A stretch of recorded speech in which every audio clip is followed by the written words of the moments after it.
తన మహాబలమును తన అధికారమును కనపరుచుకోవడానికి పట్టించుకున్నాడు.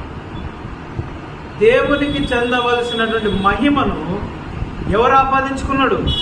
నెబుకద్నెజరు వ్యక్తి, ఆ రాజు తనకున్న అధికారమును బట్టి, తనకున్న ఆధిక్యతను బట్టి, తనకున్నటువంటి ఆధిపత్యమును బట్టి దేవునికి చెందవలసిన మహిమను దేవునికి ఇవ్వకుండా తను ఆపాదించుకున్నాడు. ఎప్పుడైతే తన మనస్సులో గర్వం స్టార్ట్ అయిందో దేవుని ఎదుట ఏమొచ్చింది మాట? నీ పతనము స్టార్ట్ అయింది. దేవుని వాక్యం క్లియర్గా సెలవిస్తుంది. ఒక రాజును, చక్రవర్తిని దేవుడు గడ్డి తినిపించాడు. ఇక నువ్వు నేనెంత?